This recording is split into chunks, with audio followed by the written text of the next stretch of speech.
Pessoal, de novo eu aqui, trazendo mais um vídeo, mais um conteúdo para você. Eu sou o Renan Franciscato da Mobilivet, um dos sócios fundadores da empresa e um dos cardiologistas da equipe de cardiologia. Ainda sou coach, palestrante, algumas outras coisas em paralelo que eu acabo fazendo. E venho aqui trazer mais um pouco de conteúdo para vocês nessa série de vídeos que a gente está falando das especialidades, o quanto a especialidade é importante na carreira veterinária em si e o quanto as especialidades trazem e agregam de valor no negócio pet, né? Seja uma loja com um consultório pequeno ou até estabelecimentos que tratam do serviço veterinário mais complexo, como atendimentos 24 horas, cirurgias, internações e tudo mais. Então, hoje eu vou falar um pouquinho do mercado de trabalho de uma forma geral, que pode ser aplicado em qualquer profissão, na verdade, né? Nós vamos falar um pouquinho e eu vou contar um pouquinho da minha trajetória, de como eu me tornei um cardiólogo, né? Eu não tenho o título de cardiologista, né? Especialista. Hoje esse título ainda não é emitido no Brasil. Tem muitas especialidades que não há um órgão colegiado nacional credenciado para emitir título de especialista. Então a gente não fala em termos de especialista, a gente pode e deve falar em termos de ser um cardiólogo, né? Isso em cardiologia e em muitas outras especialidades. E a gente trata como especialista alguém que fez uma pós-graduação, pelo menos uma pós-graduação lato sensu, que é o meu caso.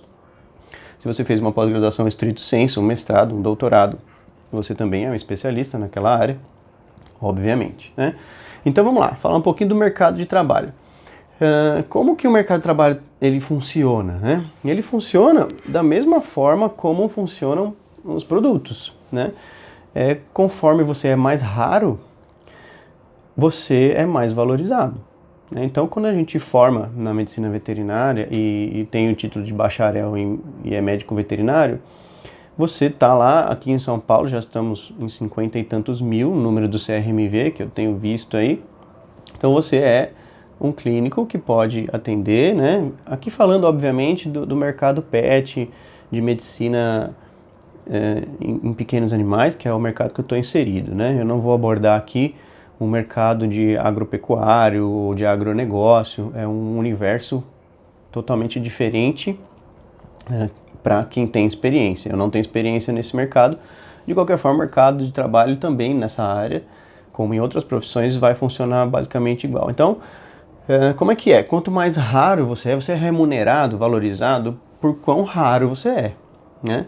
Então, se tem muita gente que faz a mesma coisa que você faz, obviamente, por oferta e demanda, você é menos valorizado.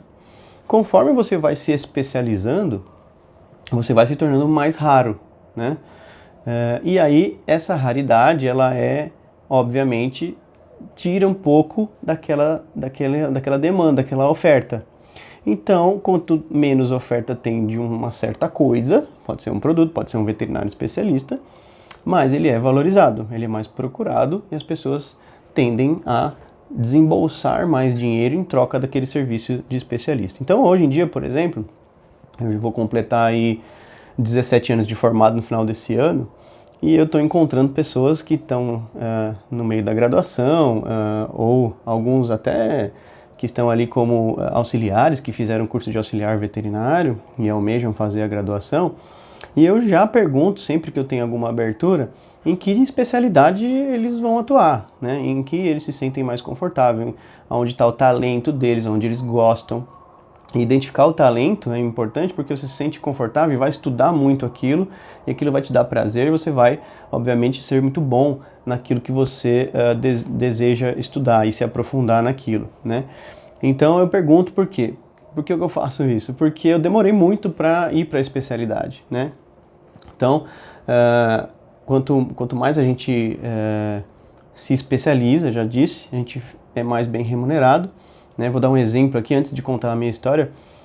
Por exemplo, jogador de futebol, né? Por que o Neymar, por que o Messi, por que o Cristiano Ronaldo ganham fortunas mensais? Porque os caras são raros, só tem um Cristiano Ronaldo no mundo, só tem um Messi no mundo, só tem um Neymar no mundo para fazer o que os caras fazem, né? E como que eles fizeram isso? Eles começaram do começo, né? E eles não trabalhavam mal e porque eles ganhavam mal no começo. Pelo contrário, né? Eles davam tudo que eles tinham, porque aí alguém ia ver eles e começar a perceber a raridade deles, né? Então, às vezes, as pessoas são mal remuneradas no seu trabalho e pensam, pelo tanto que eu ganho, eu vou trabalhar só isso mesmo, e tá tudo bem. Eles não me pagam para isso, eles não me pagam para me dedicar mais. E aí que é o contrário, nessa hora que você tem que mostrar o seu valor. Você tem que trabalhar com afinco, com dedicação e com produtividade, fazendo mais com menos, para que alguém perceba isso e aí começa a reconhecer o seu valor. É aí que você vai sendo valorizado. Isso funciona para qualquer profissão, em qualquer serviço que você vai fazer, tá? Se você tem isso como preceito já, e lembrar que quanto mais raro você se torna, quanto mais especialista você se torna, mais você é valorizado, você já começa a criar a sua carreira, né? A sua carreira começa já a ir num caminho correto para valorização, tá? Então vamos voltar lá. Eu, quando formei, eu sempre tive um estímulo empreendedor da minha mãe, né? Sou muito grato isso a ela. E eu formei e já quis abrir a minha clínica, né? De pequenos animais. E como eu fiz uma parte e gostei muito de trabalhar com cavalos também, então eu fiz isso, abri a minha clínica e atendia cavalos também, ainda fazia cirurgia e clínica de pequenos animais. Mas aí, como a maioria, se não todos os cursos de graduação, especialmente no Brasil, não formam você para ser um empreendedor ou montar um negócio ou ser um empresário, eles formam você na parte técnica, né? Então eu saí sem saber nada de gestão, sem saber nada de como gerir um negócio e o que aconteceu com a minha clínica? Eu fali, né? Eu fali, obviamente percebi rapidamente que a coisa não ia e não fali com muitas dívidas, mas realmente tive que contar com a ajuda dos meus pais ali no começo e percebi de uma forma ou de outra, claro, estudando daí muita parte de autoajuda, em parte financeira, em finanças pessoais, comecei a procurar conhecimento nessa área e decidi então que não valia a pena eu investir na minha clínica. Então eu fechei e fui investir em mim. Foi nesse momento que eu, com a Fernanda, minha esposa, Fernanda Helena, que estava já trabalhando com ultrassonografia volante e ia para o mestrado dela, ia ter que se dedicar muito ao mestrado, e eu comecei a investir em mim. E ela já tinha clientela dela de ultrassonografia volante, e eu comecei a estudar então ultrassom, fiz estágio muito com ela, né? E fiz o curso de ultrassom no IVE, né, Instituto Veterinário de Imagem, sou muito grato a eles também. E foi onde eu comecei, mas não só o curso lá não foi suficiente para que eu fizesse ultrassom, né? Então eu entrei na área de imagem com ultrassom, foi quando eu decidi investir em mim e começar a me tornar mais raro nesse momento. Daí para frente, eu vi que comecei a florescer na parte financeira, na parte da carreira, e não parei mais de investir em mim, né? E até um limite. Então, aí eu virei ultrassonografista, comecei a trabalhar desde 2008, ultrassom. Então, eu tive a minha clínica lá entre 2005 e 2007, né? Quase 2 anos de clínica. Em 2008, eu comecei a trabalhar com ultrassonografia na área de imagem e tal. E aí fui investindo em mim e eu cheguei no limite, né, de que uma pessoa só consegue fazer, né? Então eu atendia o dia inteiro, fazia exames de ultrassom, já estava sendo remunerado bem melhor do que eu era na época que eu atendia apenas como clínico geral, né? Fiz uns plantões entre fechar a minha clínica e começar a trabalhar com ultrassom. E aí teve um momento que eu decidi que eu ia comprar um outro aparelho de ultrassom com Doppler colorido. Falei, poxa vida, eu consigo então fazer o EcoDoppler, né? Vou agregar um exame no meu portfólio de exames oferecidos, né? Então, além do ultrassom de abdômen, eu ia oferecer o ecocardio. Só que descobri que neste momento não era simples assim, né? Aprender a fazer o exame de eco. Eu tive que me tornar um cardiologista. E aí é que veio a minha receitinha que eu segui, e pode funcionar para outras pessoas, como podem ter outros caminhos para seguir essa especialidade. Então eu fui fazer o curso eu conversei muito com o Felipe Reijane, né? Felipe Reijane já era cardiologista, aliás, sou muito grato a ele é meu vizinho, inclusive. E Felipe, deixa um abraço aqui para você, se você tiver a oportunidade de ver esse vídeo. E ele me orientou, falou, Renan, você não vai conseguir, eu nunca vou esquecer isso, né? Eu tive, nesse momento, ele foi o meu mentor naquele momento ali, você não vai conseguir fazer. E eu abro um parênteses aqui, muitas vezes a gente precisa de um mentor né, para entender aonde a gente está, no estágio que a gente está da nossa vida e dar alguma direção. Ele fez isso para mim, então sou muito grato. Falou, você não vai conseguir fazer o eco simplesmente, você vai ter que virar cardiologista, e você vai começar então aprendendo eletro, aí você vai aprender clínica cardiológica, e aí você vai aprender no outro passo, no outro momento, a fazer o exame de ecocardio com toda a bagagem de cardiologia que você tem que ter. E eu fui atrás disso, né? Então eu comecei, fiz o curso de eletrocardiografia da Maria Helena Larsson lá na USP.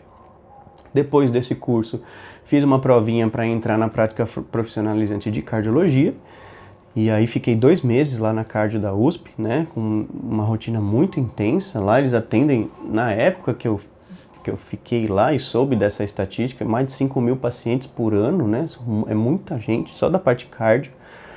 E eu chegava muito cedo lá, eu ia de moto, então não queria pegar trânsito, né, para São Paulo. Eu sou de Santo André, do ABC, e então não é tão perto assim. E eu chegava muito cedo, chegava antes da faxineira abrir o prédio lá. E eu pegava todas as fichas separadas ali e estudava cada prontuário. Então eu aprendi muita clínica ali. Que hora que entrava com qual medicação, para quê, em que estágio eles estavam das doenças. E ainda, às vezes, conseguia acompanhar o eco, que em princípio era meu primeiro objetivo, aprender a fazer o eco quando eu fui para lá. E quando cheguei lá e falei desse objetivo pro Guilherme Goldfeder, ele me disse, ó, aqui você não vai aprender a fazer eco, aqui você vai ver alguns, mas o que você vai aprender mesmo é eletro e clínica. E eu falei, ok, então eu vou me dedicar a isso. E eu também sou muito grato ao Guilherme nesse momento, ali naqueles meses que eu fiquei ali. Ele também foi meu mentor nesse momento, né? E ele me orientou adequadamente, e mesmo assim eu ainda conseguia acompanhar alguns ecocardiogramas lá. E aí, saindo de lá, eu entrei na pós-graduação da Embrapec, né, de ecocardiografia, né? Então eu segui toda essa... E aí já entrei com uma base muito boa na pós-graduação de clínica, e já vinha estudando sozinho antes, né? Tudo que era livro da parte dos capítulos de cardiologia que tinha, eu já tinha lido, debulhado, me debruçado nos livros. Isso me deu muita base. E como eu já tinha muita habilidade com ultrassom, com a máquina de ultrassom, para eu começar a fazer o eco eu tive mais facilidade. Então eu fiz a pós-graduação de ecocardiografia em 2011, eu terminei, né? E no meio do caminho da pós-graduação eu já comecei a fazer os ecocardiogramas, né? Então foi assim que eu comecei. E aí eu me vi ali em 2011 oferecendo já, ainda trabalhando sozinho, mas oferecendo já tanto ecocardiografia, ultrassom de abdômen, a parte de eletrocardiografia, aferição de pressão arterial e então a consulta cardiológica, né, que eu já me via capaz, habilitado a fazer. E já haviam pedidos, né? Meus colegas que eu ia lá fazer os exames de eco, atende esse para mim, eu acabei colocando no meu portfólio. Então, de 2008 até 2011 foram 3 anos de muito estudo, e no final, no meio, né, na verdade, de 2011, eu já oferecia vários serviços e eu tinha a agenda mais lotada ainda, né? Nesse momento que eu comecei a pensar em virar empresário, né? Em ter gente comigo, né? Porque eu atingi realmente o meu limite como uma pessoa única trabalhando, e comecei a pensar em agregar pessoas, né? Em pensar algumas pessoas que poderiam gostar de ultrassom, que era a minha ideia de delegar a parte de ultrassonografia e ficar só com a parte de cardiologia. Isso até hoje não foi muito possível, porque é uma mão na roda fazer os 2 exames, né? Então eu sou uma das pessoas mais raras da minha equipe até hoje, né? E talvez no mercado de trabalho, né? São poucas pessoas que eu conheço, talvez dá para contar nos dedos de uma mão, que fazem ecocardiografia e ultrassonografia abdominal, né? Então é uma coisa muito interessante ser isso, porém é um pouco difícil de sair um pouco da operação, porque é muito fácil, ajuda muito a equipe a ter uma pessoa como eu. Então eu fui começando a criar a ideia de ter uma equipe, e foi daí que saiu a Mobilivet, né? A Mobilivet foi lá em 2013, quando a doutora Mariana Pântano, também sou muito grato a ela. Se ela um dia ver esse vídeo, ela vai ver minha gratidão aqui, meu agradecimento. Mari, você foi fundamental no início da equipe. Então, em 2013, nós compramos o segundo aparelho para a equipe e fomos começando a delegar um pouco a parte de ultrassom e, graças a Deus, o mercado absorveu imediatamente a agenda da Mariana e não aliviou a minha. E aí nós começamos a ter uma central de atendimento e aí depois eu conto só da Mobilivet, como é que a Mobilivet nasceu daí, né? Então aí que virou a equipe. Então basicamente foi isso, essa é a minha história de como eu me tornei cardiologista. E daí pra frente, depois que eu comecei a ter equipe, né, aí eu comecei a estudar muito. Aí fiz um coach, né, fiz o coaching executivo em grupo com o Marco Antônio Gioso, que eu também sou absolutamente grato. Foi uma virada de chave, uma mudança, né, um divisor de águas da minha vida, fazer o processo de coaching ali. Aprendi muito com as pessoas envolvidas ali, tenho contato até hoje. Tem gente que é meu cliente até hoje, desde essa época, isso foi em 2016 já. Então ali eu comecei a me informar mais e a me tornar um líder melhor, um executivo melhor, um dono de empresa, com uma gestão, né, melhor. Comecei a profissionalizar tudo isso. Então essa é uma outra fase que eu comecei a atingir. Até hoje eu estou nela, hoje eu já virei coach, hoje eu estudo livros de liderança, hoje cada vez mais eu tento trazer informações e me tornar um líder melhor, para a equipe funcionar melhor, para que eu treine melhor todo mundo, para que no final das contas o serviço seja oferecido de uma forma melhor, agregar o valor que eu prego, que agrego em todos os nossos clientes. Então eu estou nessa fase hoje, né? Além de cardiologista, além de ultrassonografista, eu ainda treino equipe, eu ainda sou líder de equipe, eu ainda sou empresário, eu trabalho com gestão, eu trabalho com a parte comercial da empresa e trabalho com as pessoas envolvidas internamente. Então, esse é o meu, vamos dizer assim, meu foco hoje, né? É trabalhar com as pessoas envolvidas, tentar ser um melhor líder e um melhor empresário, né? Nesse momento que nós estamos vivendo aí de pandemia, de coronavírus e tudo mais, não parar é muito importante. Eu acho que todo mundo poderia utilizar desse conselho. Não parem, identifiquem as oportunidades, estudem muito, estudem online e façam tudo possível para se reinventar e continuar produzindo riquezas aí para vocês, para sua família, para sua empresa, para o seu bairro, para sua cidade, para o seu estado, para o seu país. Tá? Então é isso, gente. Eu vou finalizando por aqui. Já é um vídeo um pouco mais longo, mas são muitos detalhes e eu falei um pouco correndo. Se vocês tiverem algum depoimento da vida de vocês, de uma receita que vocês seguiram para se tornar especialista, como vocês foram se tornando raros no mercado e consequentemente sendo melhor remunerado por isso, percebendo o quanto vocês agregam de valor tanto aos clientes, né, aos donos de estabelecimento que vocês prestam serviço, às pessoas, aos tutores que têm os pets e finalmente aos pets com o melhor resultado clínico. Quiser dar algum depoimento, por favor, mandem pra gente, vai ser muito legal eu começar a ver o que vocês têm esse tipo de percepção na vida de vocês, na carreira de vocês veterinária, ou mesmo como empresário, dono do estabelecimento veterinário, para eu ir modelando aqui e contando um pouco mais de detalhes que são semelhantes aos que vocês passam ou são diferentes em algum aspecto. Legal? Fico por aqui, agradeço imensamente aí a audiência de vocês e espero vocês no próximo vídeo. Um grande abraço e vamos lá, vamos trabalhar porque a riqueza vem do nosso trabalho e a gente vai crescer muito e trazer e elevar o nível da medicina veterinária no país. Grande abraço a todos.